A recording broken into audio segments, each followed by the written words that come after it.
கேவலமான நடவடிக்கை இதெல்லாம். அவங்க இதே வழக்குக்கு ஏற்கனவே 3 மணி நேரம் விசாரித்து எல்லாத்தையும் பதிவு பண்ணிக்கிட்டாங்க. அப்புறம் திருப்பி அதே வழக்கு தான், அப்புறம் திருப்பி அதே தான் பேசணும்.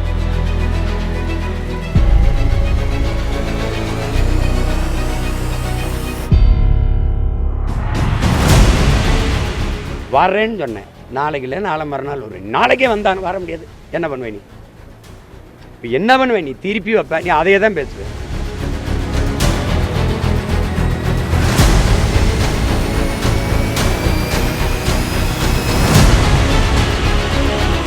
சீமான் விசாரணைக்கு ஆஜராகவில்லை என்றால் எந்த நேரமும் கைது செய்யப்படலாம் என தகவல் வெளியாகியுள்ள நிலையில் அவருக்கு பாதுகாப்பு வழங்க கோரி கட்சி நிர்வாகிகளுக்கு வாய்மொழி உத்தரவு பறந்துள்ளது.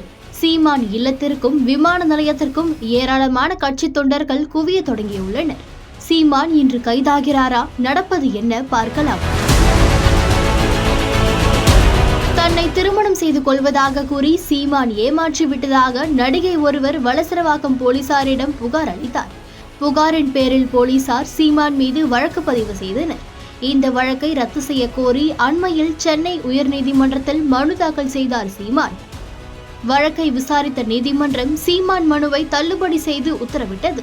நீதிமன்ற உத்தரவை தொடர்ந்து பெங்களூரு விரைந்து சென்ற போலீசார் விஜயலட்சுமியிடம் 6 மணி நேரத்திற்கும் மேலாக விசாரணை மேற்கொண்டனர். அவர் கொடுத்த வாக்குமூலத்தின் அடிப்படையில் சீமானிடம் விசாரிக்க போலீசார் முடிவு செய்தனர். இந்த வழக்கு தொடர்பாக வளசரவாக்கம் காவல் நிலையத்தில் சீமான் ஆஜராகும்படி போலீசார் சம்மன் அனுப்பியுள்ளனர். சீமான் ஆஜராகவில்லை என்பதால் அவரது வீட்டிற்கு சென்ற போலீசார் சம்மன் காப்பியை சீமான் வீட்டில் ஒட்டினர். அடுத்த சில நிமிடத்தில் அந்த சம்மன் காப்பி சீமான் வீட்டு பாதுகாவலரால் கிழிக்கப்பட்டது. இதனை அடுத்து விசாரணை நடத்த சீமான் வீட்டில் நுழைய முயன்ற போலீசாருக்கும் காவலாளிக்கும் இடையே கடும் வாக்குவாதம் ஏற்பட்ட நிலையில் போலீசார் காவலாளியை குண்டுக்கட்டாக தூக்கி சென்றதால் அங்கு பரபரப்பும் ஏற்பட்டது.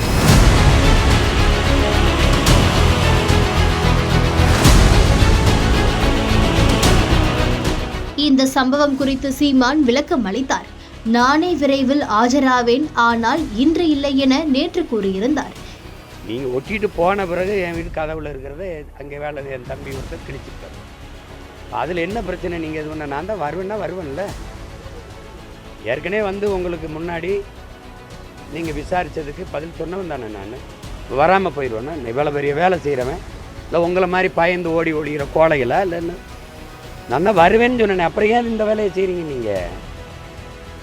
இதனால் நான் அசிங்கப்பட்டுருவேன் நினைக்கிறீங்களா? இல்லை நீங்கள் அசிங்கப்படுறீங்களா? இப்போ பார்க்குறவங்க முடிவு பண்ணிட்டோம். எங்கே போகிறேன், இங்கே தான் இருக்கேன். வரேன்னு சொன்னேன், நாளைக்கு இல்லை நாளை மறுநாள் வருவேன். நாளைக்கே வந்தான்னு வர முடியாது, என்ன பண்ணுவேன் நீ? இப்போ என்ன பண்ணுவேன் நீ? திருப்பி வைப்பேன், நீ அதையே தான் பேசுவேன். இப்படியான சூழலில் நீதிமன்றம் கொடுத்த காலக்கெடு இன்னும் சில நாட்களில் முடிவடைய உள்ளது. அதற்குள் நீதிமன்றத்தில் அறிக்கை சமர்ப்பிக்க வேண்டும் என்பதால் சீமான் ஆஜராகவில்லை என்றால் சீமானை கைது செய்யும் நடவடிக்கையில் போலீசார் ஈடுபட்டு வருவதாக கூறப்படுகிறது. இது குறித்து சட்ட வல்லுநர்களுடன் போலீசார் பேச்சுவார்த்தை நடத்தி வருகின்றனர். ஆஜராகவில்லை என்றால் எந்த நேரத்திலும் சீமான் கைது செய்யப்படலாம் என்ற தகவல் வெளியாகியுள்ளது. இந்த நிலையில் நாம் தமிழர் கட்சியின் உள்கட்டமைப்பை மறுசீராய்வு கூட்டம் சீமான் தலைமையில் தர்மபுரியில் இன்று நடைபெற உள்ளது. இந்த கூட்டத்தை முடித்துக்கொண்டு சேலத்திலிருந்து விமானம் மூலம் மாலை 4 மணிக்கு சென்னை வருகிறார். எனவே சீமானுக்கு பாதுகாப்பு வழங்க கட்சியின் முக்கிய நிர்வாகிகள் மற்றும் தொண்டர்கள் சென்னை விமான நிலையத்திற்கும் ஒரு சில நிர்வாகிகள் நீலாங்கரையில் உள்ள அவரது இல்லத்திற்கு செல்லுமாறு வாய்மொழி உத்தரவு பிறப்பிக்கப்பட்டுள்ளது. இதனால் நாம் தமிழர் கட்சி நிர்வாகிகள் பரபரப்பில் காணப்படுகின்றனர். இன்று சீமான் கைது செய்யப்படுவாரா இல்லையா என்பது விரைவில் தெரியவரும்.